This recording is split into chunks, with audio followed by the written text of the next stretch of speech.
Azərbaycanda pensiya alan vətəndaşlara bu il 200 manat yardımın ödənilib-ödənilməyəcəyi geniş müzakirələrə səbəb olub. Azərbaycanda pensiyaçılara 200 manat yardım 2022-ci ildə Prezident İlham Əliyevin göstərişi ilə ödənilib, daha sonra həmin yardım pensiya məbləğinə əlavə edilib və indeksləşdirmə vaxtı nəzərə alınıb.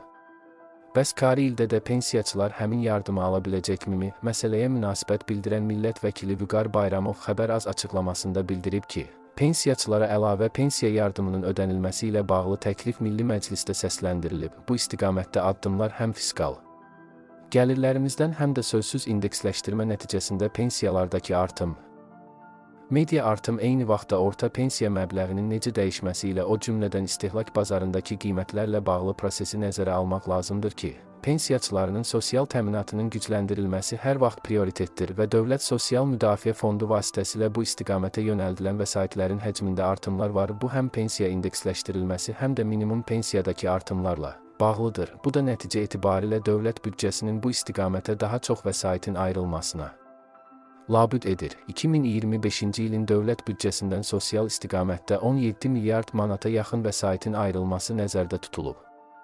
Cari ildə də pensiyaçılar və büdcədən vəsait alan vətəndaşların sosial təminatının gücləndirilməsi prioritet olaraq qalacaq. Konkret olaraq yardımların verilib-verilməməsi və ya bu istiqamətdə hansı addımların atılması ilə bağlı suallara cavab olaraq deyə bilərəm ki, ilk öncə pensiya indeksləşdirilməsi həyata keçiriləcək. Minimum pensiya 14,3% artıb. Əmək pensiyasının indeksləşdirilməsinin təxminən 8% olacağı proqnozlaşdırılır. Daha sonra fiskal gəlirlərə uyğun olaraq sosial təminatın daha da gücləndirilməsi istiqamətində addımlar atılacaq.